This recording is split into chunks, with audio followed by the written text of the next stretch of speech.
This is Mark Livesey, and you're listening to the Gritty Bowmen. Oh, yeah. Oh, yeah. Someone tell me where the Humane Society of the United States has ever bought 1 acre of habitat, where they have ever funded one project that got rid of invasive weed species, where they've ever funded one project that got rid of the Asian carp in the Illinois River.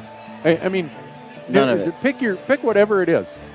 They've got net assets in the hundreds of millions, and they've never done anything. I did this whole series of posts of the hierarchy of dead animals on Instagram, on social media. So I had like a picture of chicken. No one cares. Like dead, chicken meat. A picture of chicken. A picture of fish, like cut up fish. No one cares. A picture of an actual fish. Still, no one seems to give a picture of a dead turkey. No one seemed to care. It seemed like But then I showed bear meat. And I showed some bear meat that was just in a bag. What about that? And I'm like, now we're getting weird, right? Well, it's just meat, but it says bear on it. This is bear meat. Yeah.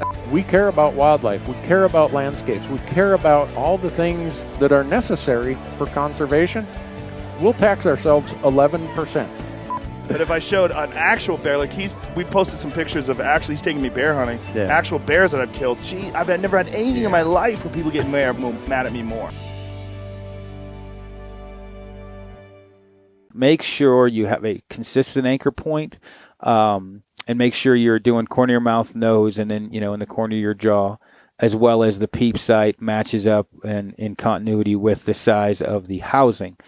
Once you've got that and your draw length, you have good alignment in your form, the next thing that people will have is inaccurate arrow flight. The barrel's in the cup of my thumb and here. Now you're just putting back tension on it. And then I just go like that and I squeeze it real hard.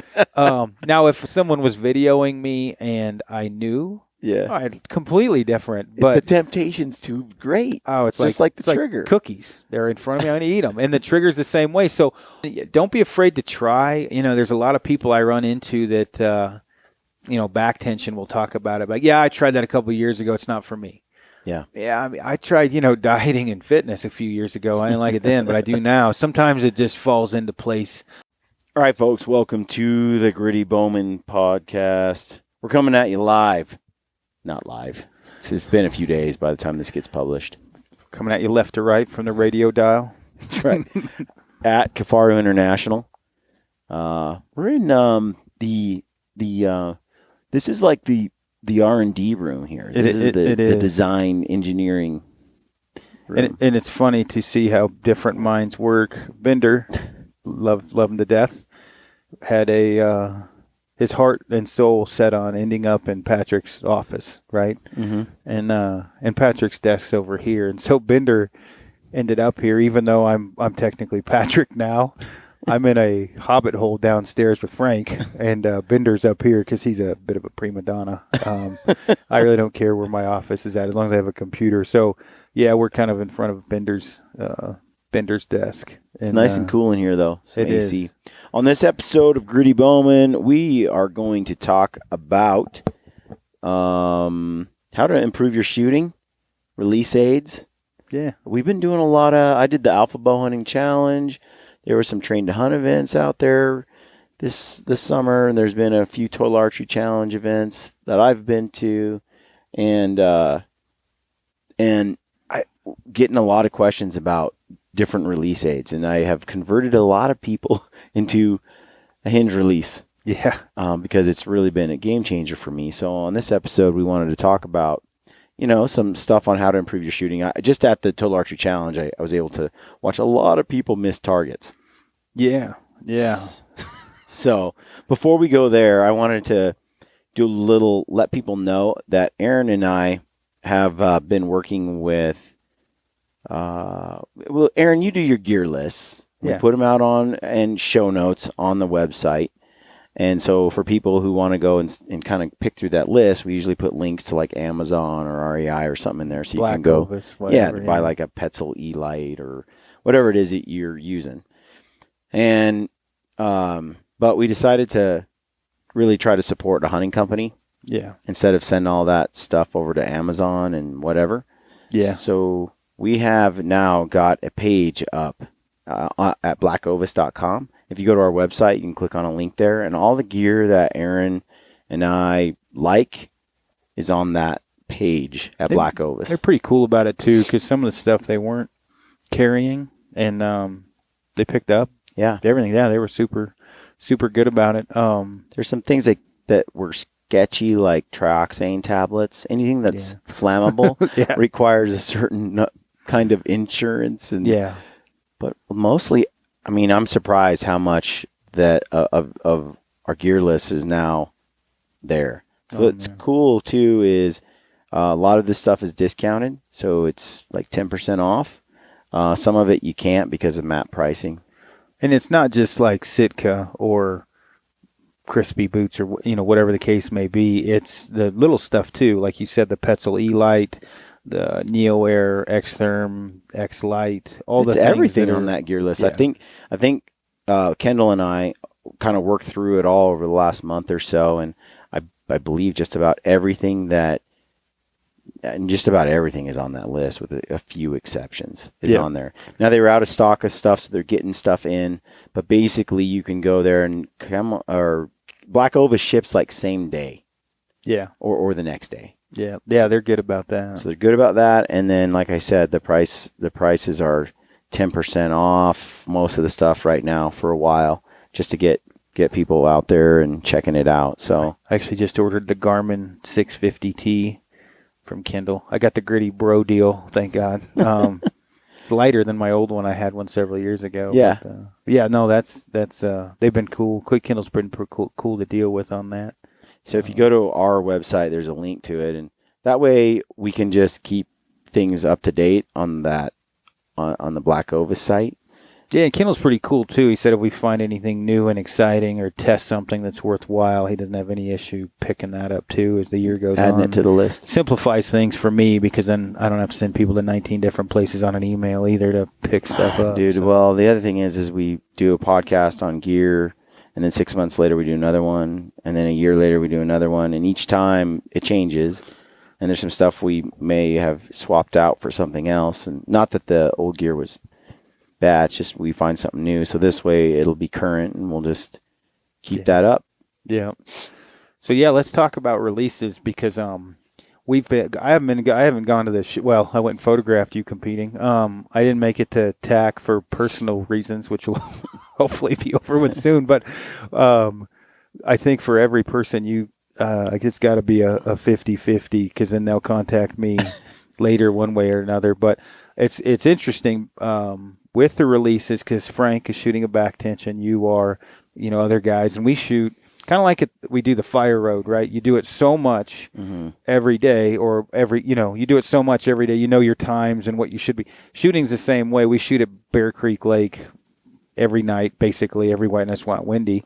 And you can see how you're shooting at different releases, whatever.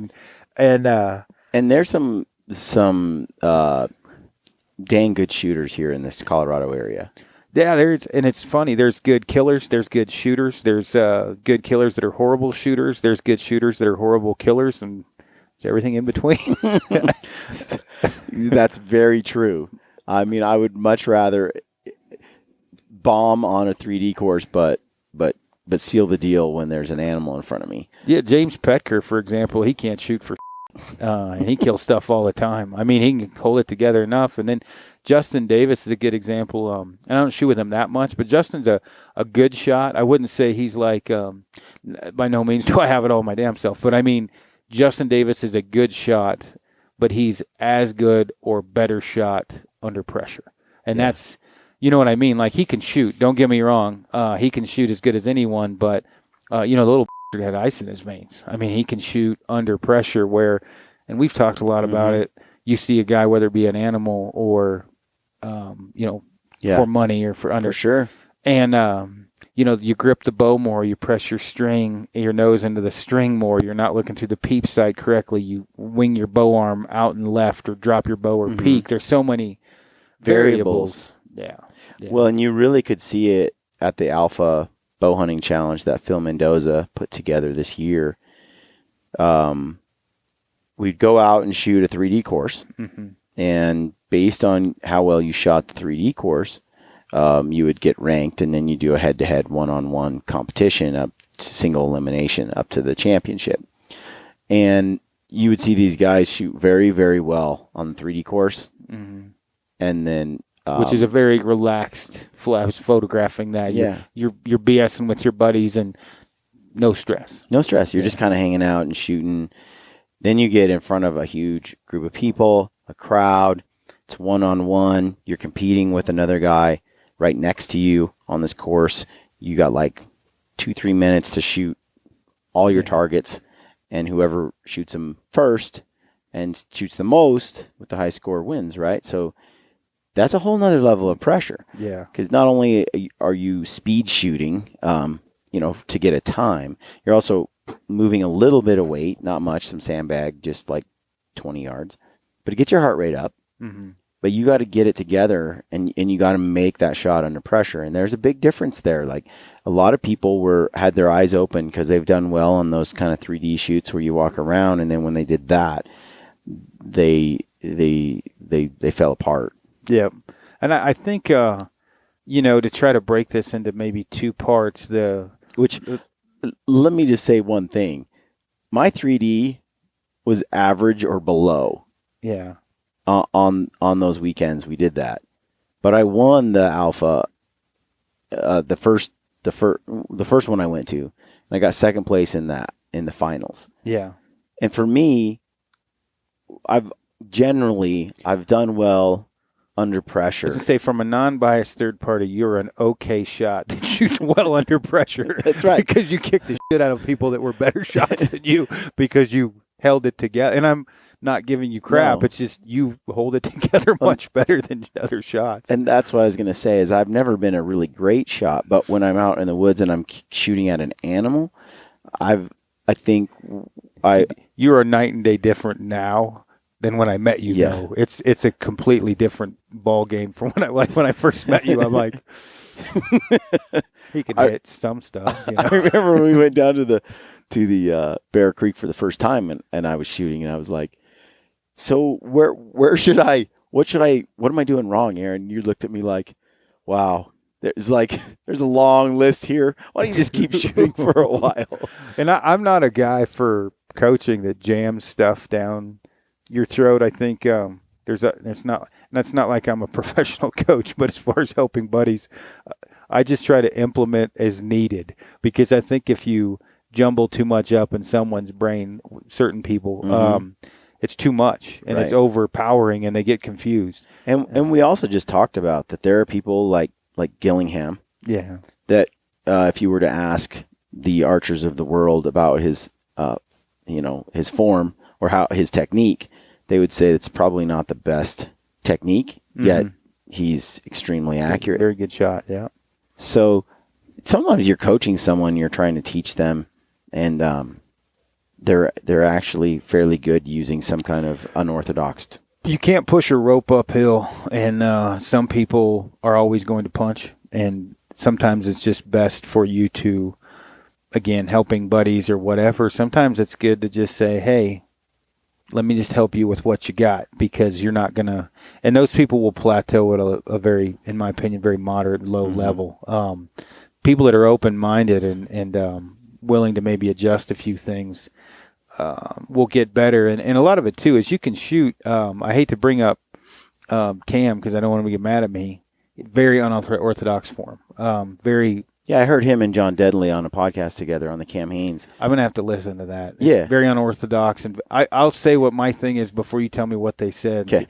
It is very hard to repeat what Cam does consistently. It is very, because you can shoot Tom Crow. I'm old, but Tom Crow, 30, 31-inch draw, shooting an index finger release, hammering it. Guy crushed people, right? Yeah. But he did it consistently. He did the same thing every time. And you can shoot whatever form you want if you do the same thing every time. Cam has mastered that, but he's very good at it. Yeah, I mean, Cam puts his thumb behind his neck as part of his anchor point. Don't do that, by the way. Bad. Well, him and Joe Rogan and Dudley spoke about that on the podcast. The three of them did together, and it was pretty clear. Cam's unorthodox in how to do it, and John kind of has his way of doing it, and John instructs people. Yeah. He spends a life like coaching. Coaching is his thing. And so to hear the two kind of go back and forth, yet I shot with Cam this weekend. He crushed it. Yeah, he's lights out. He shot distances, long shots. Yeah, and short shot. I mean, all of it. He was dead on.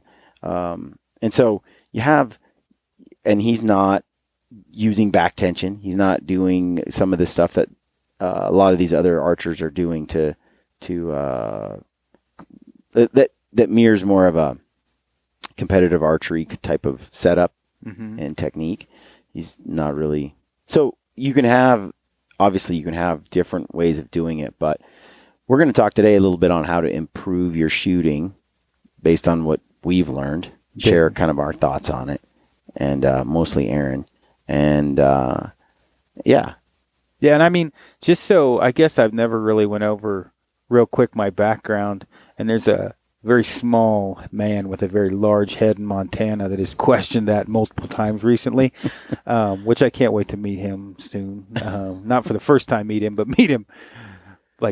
No, anyway, for me, I started shooting, just local tournaments, and I had I want to say a Hoyt Deviator. It's like 88 pounds, shooting 23-17s.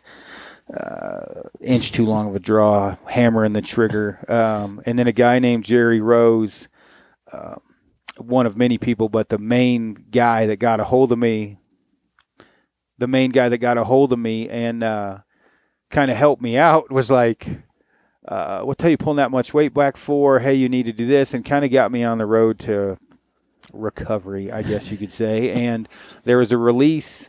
And at this time, I was shooting pretty good. I was shooting okay, hunting shooting, And then I started shooting local tournaments, and I was winning a lot of local tournaments by a lot of money. And then there was Tipton Cook and Bill Pellegrino were two of the main big shooters here. Both are still very good shooters.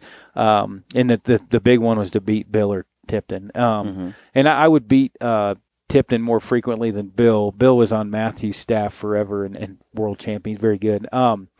But I was able to learn from guys like that, and looking at now, because I am getting old, looking at guys like Frank or other guys getting into tournament archery, if I could just crank them in the head to say, I already tried this, you try something different or whatever, because I went through the too long a draw, the index finger, the back tension, the thumb button, the hinge, whatever. And I did very well locally. I shot Cabela's in some ASA tournaments, and I did well. It's shot FIDA and indoors, and so I've shot quite a bit. I learned quite a bit about archery. The biggest thing that for me, I got out of tournament archery because I have ADD and my heart's not in it. I can't shoot hardly 20 3D targets before I'm bored out of my mind and want to go backpacking. And so, but luckily for me, I learned quite a bit. And one of the things I learned through all of that time is the first thing to better your shooting, in my opinion, your draw length. Almost everyone draw length is too long. Pro shops are horrible about ordering 29-inch bows and fitting you into a 29, which is enough where you can shoot it, but you should be shooting a 28. And so you're immediately you're overextending. Basically, it's hard to get any back tension. It yanks you forward. The rollover of that cam is, and the dynamics of your body, if you're pulling 29 instead of 28, it's going to roll over at a different spot that may be more uncomfortable than it would be at 28. And so draw length, I'd say check your draw length and make sure you're not too short, but generally you're too long. Yeah, last year you were too long. I was too long, plus I had the 80-pound bow, and the combination was you get that back, but then there was no more expansion. Yeah, you're like stuck in four-wheel drive. Yeah, it was not good. So. And it definitely made, I could shoot 10 arrows or 12 arrows in a row and do pretty good, and then quickly fall apart. Where now, I think you could shoot 80 if you wanted, because you shoot for a long time. You could shoot. I know. I feel like forever. I've drawn some 80-pound, and it doesn't. It was ironic because I didn't recognize it last year because I didn't know enough about. I just didn't know. So when I drew the bow back, remember I would complain about holding. Yeah, it's hard to hold it. It's hard to hold it, and it should have let off. It shouldn't be that hard. Well, I was overdrawn. Yeah. And this year the bow fits you extremely well, and it's hard to shoot a back tension when I say a back tension, it's hard to shoot a hinge release really hard with a draw length that's too long compared to with a trigger. You get it back there, you just hammer it off. Where with a hinge style release, and people get, which is my fault too because I lump everything into one, a back tension and a hinge. A hinge style is basically it just dumps off of a half moon or whatever, and it's hard to shoot a hinge style release when you're overextended in your draw length. But check your draw length would be one. Mm-hmm. The next thing, the way that you anchor, a lot of people, your peep height has to do with where you're anchoring on your face. And for me, if I shoot a like a 2 or 3 finger hinge style release, I'm gonna hold on. You're gonna have to. Basically, I take my index finger and my flipper offer finger. Your middle finger? Yeah, my middle finger. The knuckle between? In between that, the gap, I wedge that in the jaw. Boniest point of my jaw. And I shoot 2-finger hinge release a lot, or 3-finger. And once that's one. That's one of my anchor points. The next anchor point, the string crosses the corner of my mouth, which is the second. The third anchor point is the string touches the tip of my nose. And the final, it's not necessarily an anchor point, but the key is the size of your peep and the size of your scope housing, your sight housing. When you're at full draw with all 3 of those anchor points lined up, the circumference or circle of the peep lines up perfectly with the housing. Mm-hmm. And so the left and right, you get rid of a lot of that. If your peep's too big, you can kind of favor to one side or the other. That'll give you left and right. Which, like last year, my peep was very large and my sight is floating around inside. Yep. My sight housing is floating around inside the peep. So there can be a gap. So now what I'm doing is I'm trying to put an even gap around it, around the sight, which then just it's so much harder to do that than just to have them match up when they're.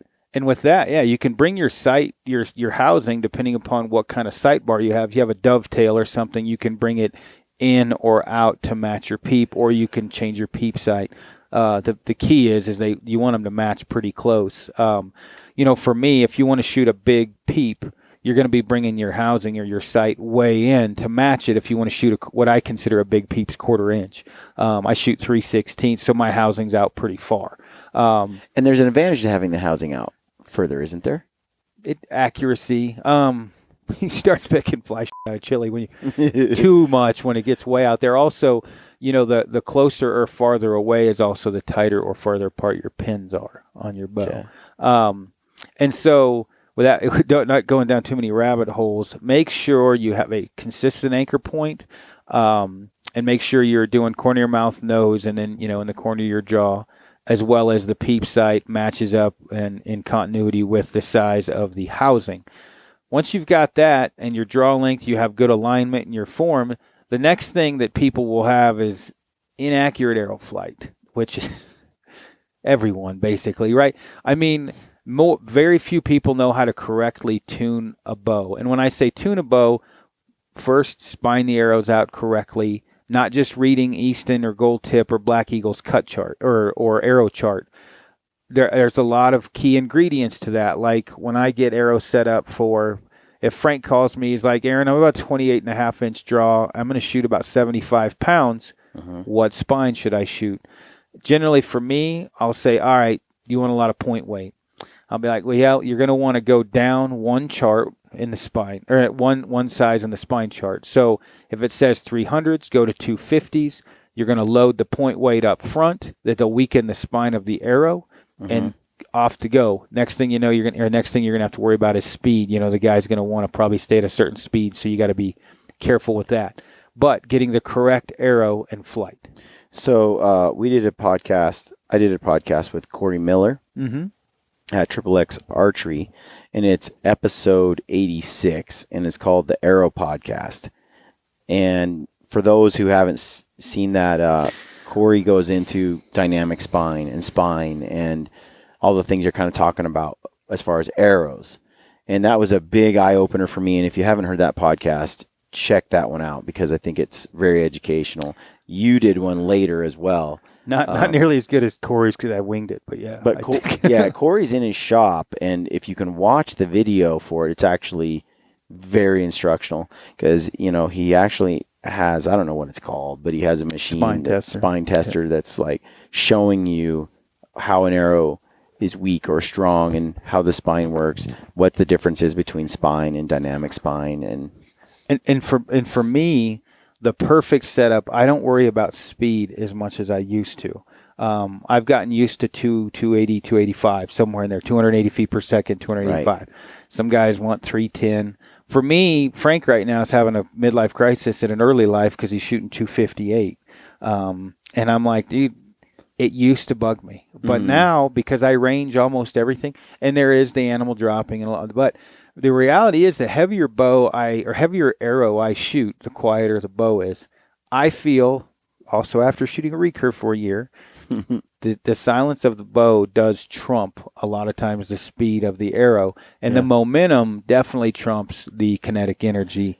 That may not be the best way to explain that, but momentum is key for punching through an animal. Well, and I would say on a course where you're guessing range, speed is important. Speed matters. So it's almost like you want to have a bow set up for archery tournaments, and then you want to have a bow set up for hunting, because they're not necessarily ideal. Oh, yeah, no. For each another crisis, your veins. And we're bouncing around a little bit, but you're shooting my hunting setup for tournaments or what it was, 4 fletch, 3-inch veins or 2.8 or something. Wind drag. Oh yeah, and broadhead stability is unbelievable, but those veins catch some wind and there's drift. So Frank last night and we had the Coming to Jesus arrow setup meeting, and I'm like, dude, if I was shooting 3Ds, I'm going to shoot the fattest shaft I can, as fast as I can, with the smallest veins, with as much point weight as I can. Because at the end of every tournament I've ever shot of any importance, the difference between first and fifth was 2 to 5 points. And it was X's that usually, or 12s, that broke it. And out of every 20 targets, if you keep track, when you get to a high level, there's going to be 1 or 2 targets where you just didn't catch the 12. So a giant arrow is going to help you. Well, then if I was shooting FITA or long distance, and this is where Frank was not getting confused, but I'm like, I'm shooting an X impact, a skinny shaft. I'm putting 200 grains up front, tiny veins in the back, and that thing's going to be a long distance killing machine, because I'm going to have 200 grains to more or less steer the arrow and help with wind drag. Yeah. Skinny shaft, it's not going to have as much catching the wind. Little veins, that's not going to catch. So you almost, in my opinion, need 3. We're not telling people to buy 3 bows, but I'd have a heavy hunting bow for sure. And then I'd have a 3D bow, fat shaft arrows, and then I'd have more of a long distance FITA type field bow. Field meaning you do 80-yard walk-ups or whatever. You shoot paper targets at field courses. Anyway, that one would have a lot of point weight up to skinny shafts. To your point, I mean, what you're saying is there's a lot of ways you can do it. Yeah. And they all have give and take. They all have pros and cons. Just like shelters and sleeping bags and everything else. So, but if you're a hunter, I would say get and make sure that your hunting setup, you have a good weighted arrow, but also it's spined correctly and your bow is tuned. I'm amazed watching guys shoot broadheads that are, flinging it. I mean, they're just not hitting. And a lot of people run down to their local shop, grab some broadheads, screw them on, don't even tune broadheads. And, you talk about tuning. There's multiple different ways. That'll be a completely different podcast. But there's a lot of different ways to tune a bow, meaning you paper tune, walk back tune. You're indexing the knock to help tune. You're also moving the arrow rest, a bunch of different stuff. Yeah. So make sure that's correct. Once all that's correct and you have good – go ahead. Before you go there, I was going to tell people, most people don't know this because we don't do a good job of explaining stuff, but on grittybowmen.com, there's a link called Gritty Index. So Gritty Index, click on that link and it'll bring up a search box. And if you type in that search box, like arrow tuning, bow tuning, grizzly hunt, just about anything, it'll bring up all the podcasts where we covered those topics. So we have something over 250 episodes now, and people are coming to the show that are new every week. And when they come across it, they're like, hey, can you do a podcast on, XYZ? And it's like, well, we've done like 4. Yeah. But for them to go through 250 in a library on iTunes and try to find those, it's just a nightmare. So we've put this search box in place on the website. again, it's just the link to Gritty Index, and you type that in, and I'm typing in bow tuning right now, and I got episode 122 popped up, and that's compound bow tuning with Cory Miller. Yeah. And I think there's actually another one with Aaron. If you get in there and type in Aaron's setup or archery, and you can find ones where we have covered this topic. Right. Yeah, and I mean that's kind of invaluable, because that saves me from having to dig through to tell people which one to look at. Because I've been using that now for about a month, because I just figured it out myself. But yeah, once you get draw everything I just talked about figured out, then you're going to want to pick a release aid, or if you already have one, master that type of release aid. And this is where we're probably going to maybe go into part 2, maybe not. But in the release aid, especially with you going to a back tension recently, I'm going to try and knock this out in 30 minutes because I got to get a haircut because I'm looking like a hippie. But I think the first thing to look at is what you will be doing with your bow or your system. Like, are you going to be shooting tournaments? Are you going to be hunting? Are you going to be, you're going to want to look at your own mind. Are you a control freak? As weird as that has to do with it, it has a lot to do with which release you may or may not be able to shoot. What you're more comfortable with as far as a handheld or a wrist rocket, and how much coaching you have available. Because there's different, and Joel Turner talks a lot about, closed. I'm not going to go into everything he talks about because I'll screw it up. Controlled process shooting. Right, but there's like an endless closed loop, open loop. Yeah, and I always call it continuous loop, but yeah.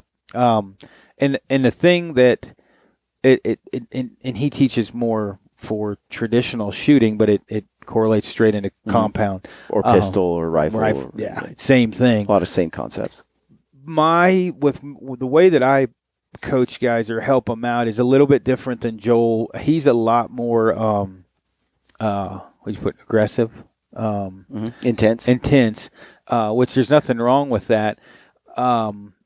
But I would say if you don't have a coach at all, watch what Joel teaches, because it is very handy to have, and there are lots of tidbits to pick up.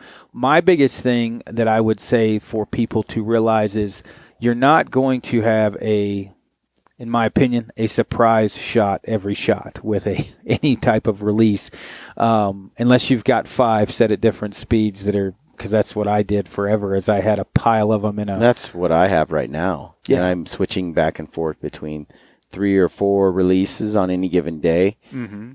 And I don't know when they go off. You have solid mental control. Some guys, it freaks them out. And it does take a little bit of screwing around to get used to it. But you're going to want to make sure when you set that release up that you are not basically just punching it. And if you are punching it, it's a controlled punch. Because once you get target panic, it's kind of like AA. The first step to getting over target panic is admitting you have target panic. Which is not. I see guys with target panic because I recognize it now.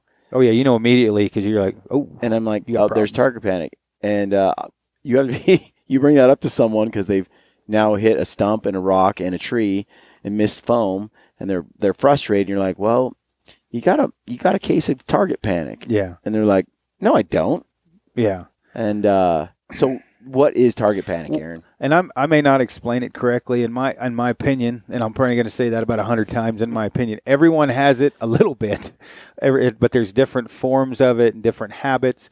For the most part, it's the way that I explain it is it's your mind won't allow your pin to sit on the target and squeeze the shot off. It's basically, in a very redneck way of explaining it, the moment that pin hits the dot, you hammer off the trigger. You cannot control it. You cannot aim at anything. I would also throw in there that sometimes it's not even that it's the anxiety of the shot overrides your ability to consciously make the shot, and you just trigger the shot. Right, and in some people, the anxiety is what it is. It just overrides your thought process and takes over, and then you slam it. And that's where Frank's at. Frank can operate that back tension or hinge release correctly 99% of the time. and then he rips it off every now and then. And the pressure, yeah. And I mean, that's the thing with an animal in front of you or shooting for lots of money. The pressure is what gets you. So I feel that a lot of people, when they're starting with a new release, especially a hinge style or a thumb button or a correct execution of back tension with a trigger with a wrist rocket, you should take your sight off your bow and shoot it, whatever, 5 feet or 5 yards or whatever, without the sight on, because it takes a lot of your brain out of the equation, because there is no pin and there is no target. You are just operating or correct form. My daughter was laughing because I was trying to. A girlfriend Amy's new to all this, so she's a very inquisitive person, and so she hears me talk on the phone, and then I have to quit and tell her about it. And Kaylee would be like, "Dad, I used to do that at home, and I'd have a target, put it on the couch."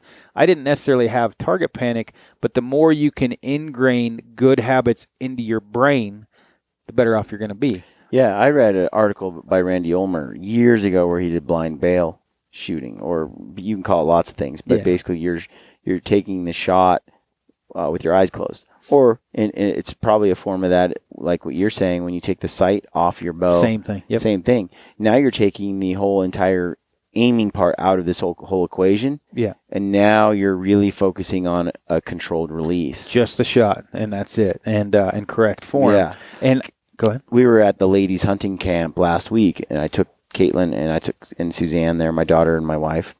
And when Caitlin got her bow a couple of years ago, I wanted her to have good habits right out of the gate. So we got home, and in the basement, she shot for a month. Yeah. Without a sight. Right. And all she did was work on the shot. She shot a lot with her eyes closed. Yeah. And she just developed a fairly good surprise release. When we put the pin on and she actually started to shoot like a month later, she was perfectly content with letting that pin kind of float around the target. Which, Lord, if everyone could start that way, they would save themselves years of pain and heartache. Yeah. So she was at the shoot with the ladies hunting camp, and she's just drilling it. And they're like, there's not a lot to teach her. She's got it down. And she steps up, she draws her bow back, she lets that pin get in the vicinity, and she slowly starts to just pull, and then when the shot breaks, it breaks, and she's just like so relaxed. Yeah. And I'm just hoping like trigger panic doesn't develop, because it sort of does. I got it once, and the thing and again, a lot of this is funny to me because sometimes I probably should talk more than I do on shooting, because the reason why I don't help people that much now is when I was younger and more arrogant than I am now. I would want to help people, and I would see that there was an issue, and I'd walk over and try to help someone. And you know what? Not everyone wants help. And so I learned real quickly, I'm not going to help anyone unless they ask or they're a friend. And so I hold things back that I probably shouldn't. And I didn't realize, Frank did not know, that I am not humanly capable of holding my pin in a softball at 80 yards. He just thought I was holding it in there. And we've been shooting together for 2 years, and this is like a month ago. And I'm very relaxed at 80 to 100 yards, and I shoot 2 fingers, and I just let it float.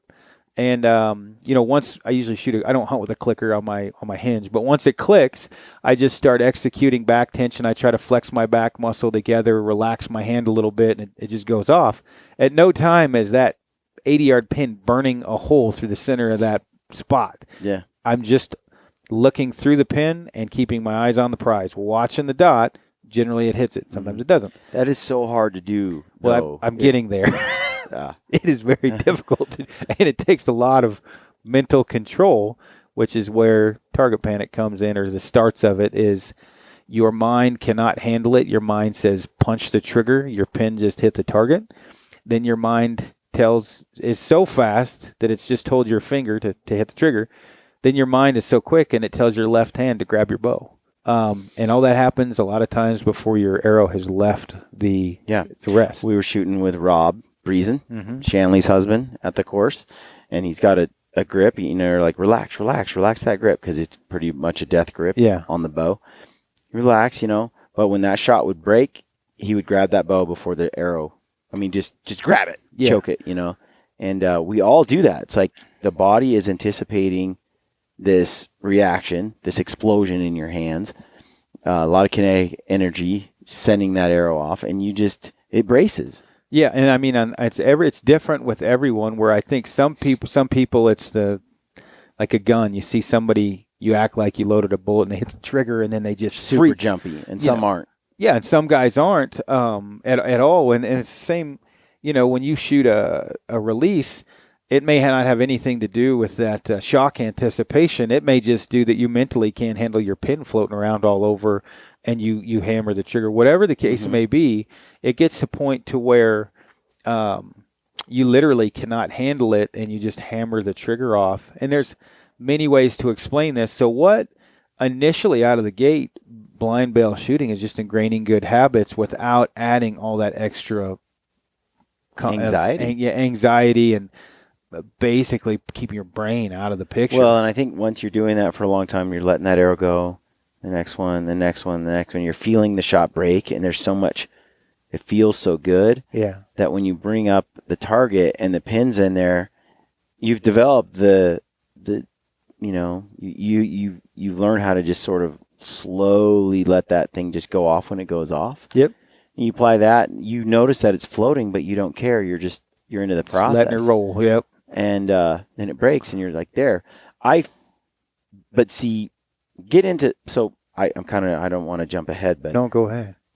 When I got a hinge, okay, I'm always trying to achieve that kind of shot with a trigger release, but it doesn't work for me. I can't. I'll do pretty good for so many arrows, and then anxiety builds up. I get in my own head. Things happen, and now I'm doing it wrong. Get the back tension. Now I have this. I've been using. So I used the sweet spot for a while. Yeah. To the true ball sweeps because it has the safety, so I don't want to punch myself in the face. Now I'm using the HT a lot, but when I get it back, I don't really know when it's going to go off. Aaron does because he's used them enough. Yeah. And because I've been switching to different ones now, I have 2 HTs and 2 sweet spots, and I just kind of mess around with those. I don't know when they're going to go off. Yeah. And so I've accepted that my pin is not. I can't make my pin. I can't time my release with my pin on the dot. Yeah. I'm forced, in a sense, to just accept the fact that the pin's not going to be perfect, and then just wait. And that's where the control freak person came in. Most guys I've seen with the worst target panic are control freaks. Not always, but most, because they've stepped into an uncontrollable world, and they just cannot handle the fact that pin's moving. And I don't care how strong you are, the best shots are going to hold a tighter, they'll be able to less movement. Well, what happens with me, and everyone's different, I can hold, you put a laser, I can generally at 40 yards, for example, I'll shoot a low 50x count on a 5 spot at 40 yards, which is relatively good shooting. My mind doesn't bug me, right? I'm just sitting there and I let it float. Generally what gets me is if I drop an X, I'm not holding steady enough, or I should have let down. Something didn't feel right, and I don't. And it's hard to let down. We make jokes. You'll hear me a lot. You haven't shot a big tournament with me. You'll hear me go, punch it, to try to get and see if I can get somebody to rip one off. Yeah. What it shows me is if that person has mind control, because most guys, if you're frank, he'll just like, I'll just rip it off. Well, a lot of guys that are very, very focused on their shot, they'll let down. And that's what Joel taught me. And it's ironic you mentioned this because we were shooting at the Sitka course, and I let down at TAC. Yeah. I let down a bunch. And the next day on the other course with Braden and those guys in Dirty North, I'm like, the shot wasn't going well. The shot hadn't broke. It took too long. Yeah. And I could feel things falling apart and let down. Yeah. And people look at you that have been shooting a long time like, whoa, like nobody lets down. Yeah. Oh, it's like a badge of honor. Rip it off. Well, and it's hard to let down, and you certainly can't very often let down hunting. But I think that once you get in your mind that you're out of a controllable, you're not in control of the shot, you accept that. And you accept pin movement, and you accept that, the fact that you are just going to be floating no matter what and try to execute the best shot you can after that. That's going to be a big step. Now, what happens with me, Phil Mendoza is the same way a lot of guys are. You put a back tension in my hand, I have not perfect form, but pretty close. I mean, you watch me shoot on some of the videos, I've got good form. You put a thumb button, I'll break the barrel off of that thing under pressure. I can make it, Greg Poole and I were talking about it. He's like, I can make it look good when people are watching, if I need to. But you put something in front of me important, and I've seen slow motion video of me, and I don't do the thumb up like the Pearl Harbor. I don't sneak attack it. But you'll see me, and it looks like I'm doing it correct. The barrel's in the cup of my thumb and here. Now you're just putting back tension on it. And then I just go like that, and I squeeze it real hard. Now, if someone was videoing me and I knew, it's completely different. But the temptation's too great. Oh, it's just like the trigger. Like cookies. They're in front of me. I'm going to eat them. And the trigger's the same way. So what I have implemented in my shooting styles, I shoot a back tension probably 90% of the time. And there's going to be occasions when I'm hunting that I'll shoot an index finger. Mm-hmm. And what happens is I've ingrained such good form and habits with the hinge style release that it carries over for a while with the index finger. Meaning when I punch it, it's a controlled punch. I'm not ripping my arm out of the way, and there's a lot of good things ingrained in me. Now, I don't shoot a wrist rocket very often. When I do, it usually looks like I know what I'm doing, because for about the first week, I look like a superstar. By the third week, it's not so good. Things are going downhill. That's what I was going to say is I actually shoot tighter and better groups with a trigger. Oh, yeah. For a while. Yeah. And then it goes downhill. Then I fall apart. And so, like on this Sitka course that we did, it was so at Total Archery Challenge, they have this course on the one side that had no wind on it. Yeah. Not much. And I used the back tension the whole day, and it was great. Then we switched to the other side in Mineral Basin, and the wind was whipping everywhere. And trying to do a back tension release in the wind, here's the deal. Sometimes you do need to punch the trigger. Yep. You got in the wind, you force do. it. Yeah. And in the wind, you're sitting there, and it's like someone's nudging you. Yep. At full draw, and you don't know when the arrow's going to go off. That's like a back tension. Yep. Or a hinge, and that is not that. That doesn't make for a very accurate shot. That when right the wind there gust slams into you. Can give people target panic. Anything can, but I've seen some guys start ripping off hinge styles. That's what happened was I was doing it at Phil's shop and the tournament at Alpha, and the wind was blowing one day. I shot 12, 12, 10, 10, 12, then -3, -3, -3, negative. It was like because the wind would get you. Yep. And there's not much you can do about it with that. Now what I found I was doing was forcing my hinge release to go off. Which I feel the oscillation of the string is much worse when you rip off a hinge than when you rip off a trigger. So when I see people like, I got a back tension, and they're ripping it off, I'm like, yeah, go back to your trigger. It's much better to punch a trigger. But I found that I switched back and forth between the wrist rocket and the hinge release throughout the day, and I'd shoot like 3 or 4 arrows with the hinge, and then 1 or 2 with the trigger, and then 3 or 4 with the hinge, and a couple with the trigger, because the wind forced me to go to the trigger. Yeah. But I'll tell you what, I shot better with the trigger, tighter, closer. I still was in the vitals with the hinge, but I got some precision with. It's like the trigger gives me that precision shot. If I could only execute it the right way every time, I'd be better with it, I think. But I can't, or I don't. And so what I found myself doing is going back and forth. But if I go with the trigger for too long, things go south. Well, and I just because we can't spend too much longer on this, but I would say that the number one question is, can you hunt with a hinge release, and why? That's a big one. Mm-hmm. So for me, the reason why I hunt with a hinge most of the time is the pros far outweigh the cons. Meaning, I don't punch a back tension or a hinge style release. I don't rip through it anymore. It's been years since I have, and that I feel so secure with my shot with a hinge style that the majority of the shots I take are an animal standing still, bedded, or whatever the case may be, that it's a moot point that I have to pull through the shot, so to speak. Walking animals, different story, problem. Wind, different story, problem. And so for the most part, I'm going to hunt with a hinge because it keeps me honest. It helps me stay on track, I guess you could say, and good follow through. I don't shoot with a clicker when I hunt. And I think you were out there. I was shooting 90 yards without a clicker, and I just pull through. I mean, there's not a lot of back tension going on. I'm just aiming, and I'm just pulling through quickly throughout the rotation or whatever of the hinge, and just aiming the whole time, pin floating. That's how I hunt with it. Yeah. I shot that bull with Dinglehopper a couple years ago, and it was a pretty far frontal shot. Not a carry. I just sat there and I just kept aiming, pull. It exploded. The bull was at full bugle when I hit him. Arrow basically pinwheeled him. Arm came back, no issues. I think I shot 5 animals that year with the hinge. Shot that big bear with Avery.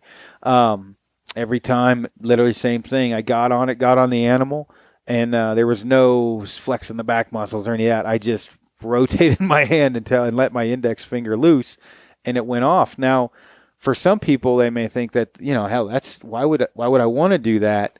And they may be right to shoot an index finger. If they shoot an index finger well, by all means, don't fix what's not broken. Yeah, rub some funk on it. But if you have some issues shooting, that's where you want to look at maybe getting a coach in a hinge style release. This is what I have learned, is that by shooting a hinge style release, I have developed really good shooting habits.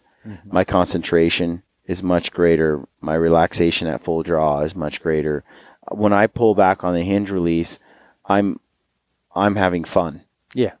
There's no anxiety associated with it because it's just hold, shot breaks. Yep. When I have a trigger, it's fun for a while, and then it just becomes an anxiety fest. Yeah. And I'm like frustrated, and I'm trying to what did I do wrong there? How did that go so wrong? And I'm not developing better habits.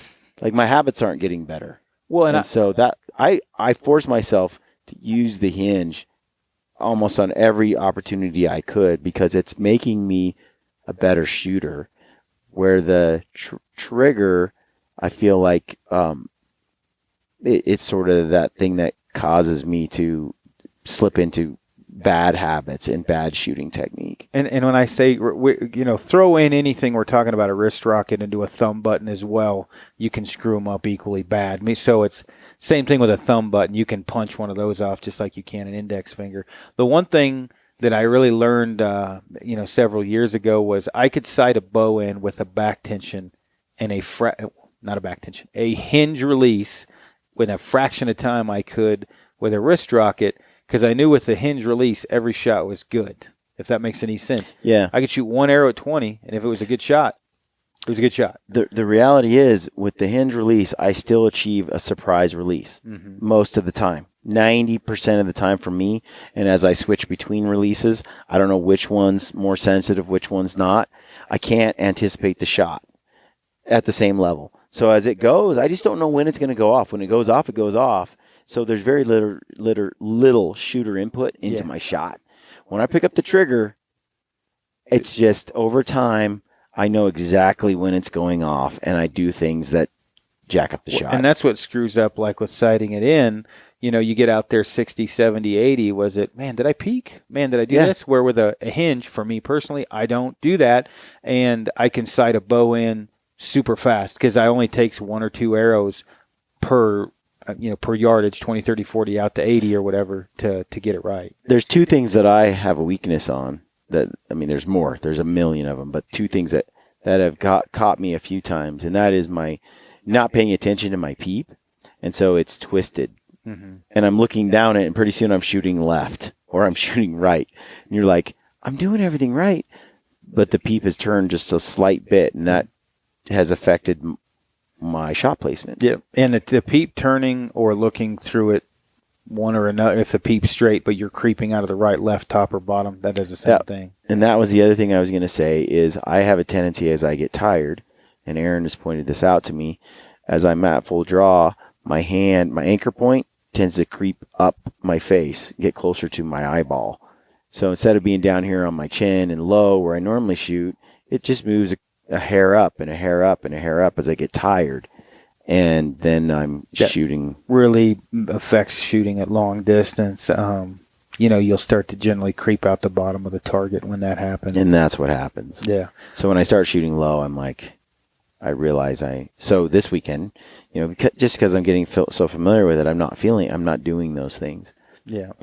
And I would say, as we start to wrap this up, make sure, one, get a coach and get a good one, or, if it's a buddy, whatever, somebody that knows what they're doing to help out.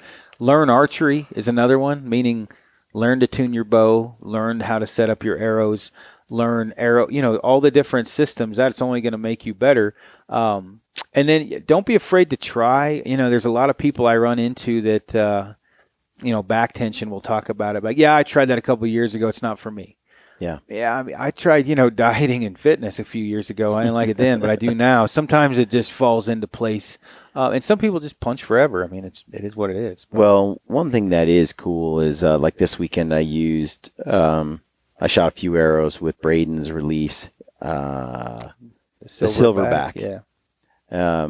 And that's a true back tension release. So there's no trigger on it at all. You just, it goes off by pulling back tension. So, but there is a safety on it. So I got the thing back, got it settled into the target. And then when I was ready to, start to execute the shot, I took the safety off and was going to pull through, but it was too sensitive for me, and I just ripped off every time as soon as I took the safety off. Yeah, you were reefing into your back wall probably. But that's how I shoot now because I use a lot of back tension and I'm pulling, and it feels super good and natural. I never used to shoot like that. Yeah. And so, and Braden's bow is probably a little lower poundage, or his let-off was different or whatever, but it was set up for him. On the same note, the hinge release, you and we've been using the True Ball Sweet Spot, or I've been using the Sweet Spot a lot, and it has a safety. Yeah. So just like this silverback, you can grab that safety. Yeah. And as you draw that bow back, you don't have to worry about punching yourself in the face. It takes a lot of the anxiety out for someone trying a back tension for the first time. Yeah, and I believe Dud's updated. I call him Dud's like I know. I don't know John Dudley really at all. He upgraded the components in that release. In the silverback? Compared to the one that Carter, I think that Carter developed. Because I used to, Evolution was the one I shot before. Where it caught me, and it's my own opinion, I wouldn't hunt with one, because when you're in your pants, reefing on your back wall, she may go off at a little bit different time than you're used to. Well, that's what I talked to the guys that all had those, and they're like, I would never hunt with this. Yeah. But I would. I'll shoot with it. I have good habits with it. Yeah. But that said, after having played around with it a little bit, I got to say, I feel like I'm doing similar thing with the hinge, yet I could hunt with it. Yeah. And that's one of the reasons I don't shoot the, for me, because since I hunt with a hinge, I practice with a hinge, I wouldn't want to hunt with something or practice with something that I may have to swap to the same thing, something that does basically the same thing, but different. I'll just stick with one. That's not to say that I'm right and everybody else is wrong or whatever, just but you. That's me. The safety on that Sweet Spot, though, has been really cool because, again, I can get it back, when I was first starting. And then when I went to let down, because something wasn't right, you just click that safety back on and take it down. Forward. Whereas with the HT, you gotta. And so I did that one-legged squat, pistol shoot. Yeah. And when I didn't have a safety because I was using the HT. Yeah. And so, the first attempt, I shot one into the stratosphere. Yeah.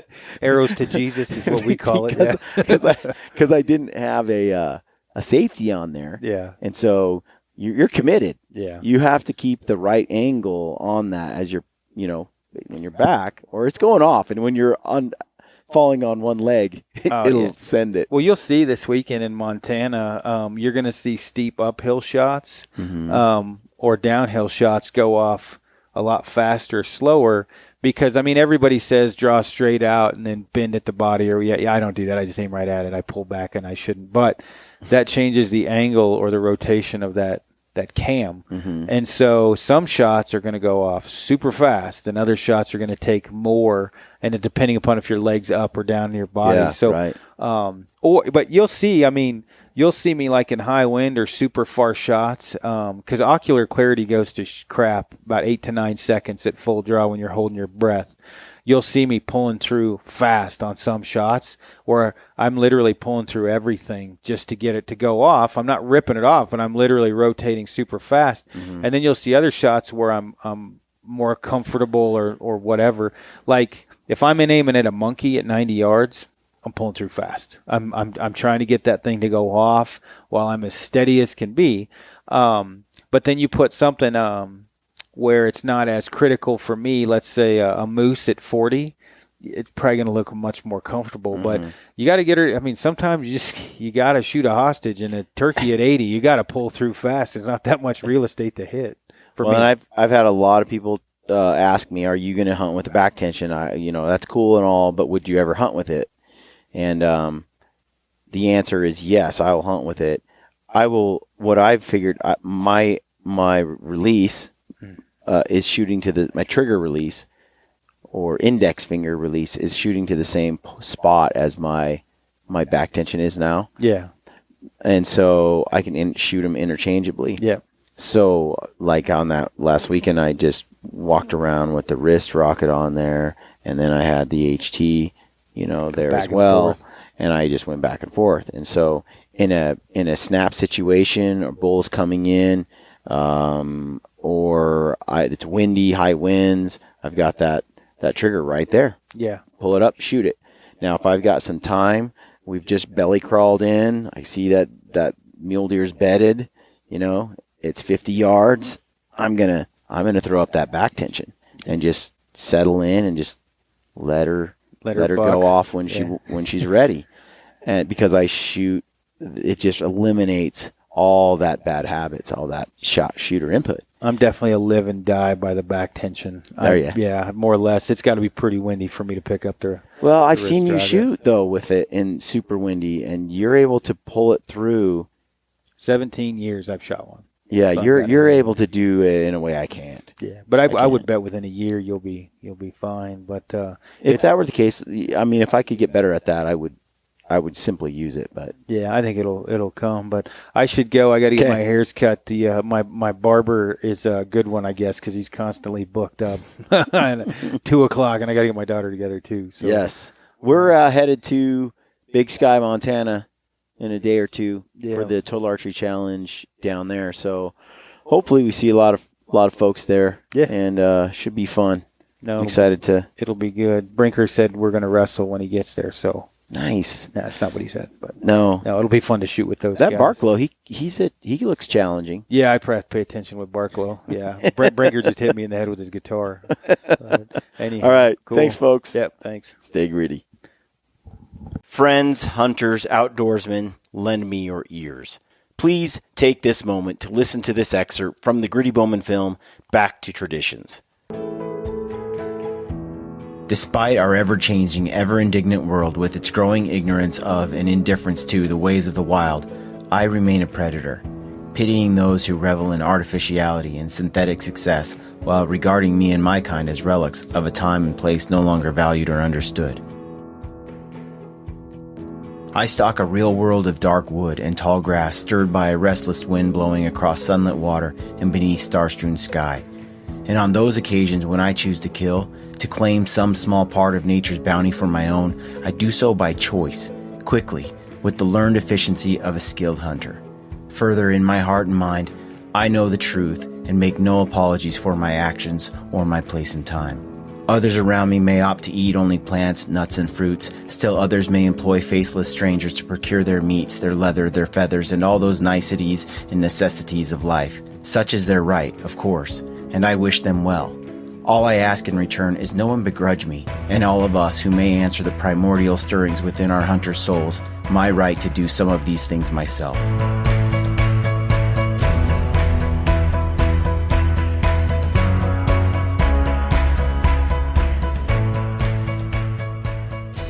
What you just heard is a quote from M.R. James. We truly live in a world that is largely ignorant and indifferent to the ways of the wild. And although some regard us as relics of a time and place no longer valued or understood, we have the opportunity to change the way these people view the hunter and the hunt. We can share our experiences and nature's bounty with those who employ these faceless strangers. And by so doing, we make a difference, not just for ourselves, but for the wild animals in the wild places we care so deeply about. Never stop sharing your passion for hunting and the outdoors. Our wild animals and our wild places depend on it.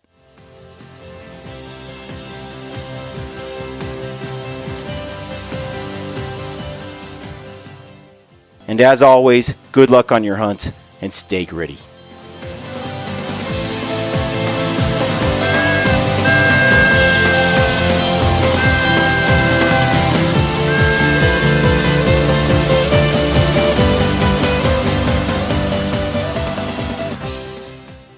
This is Ty Stubblefield, and you're listening to the Gritty Bowmen.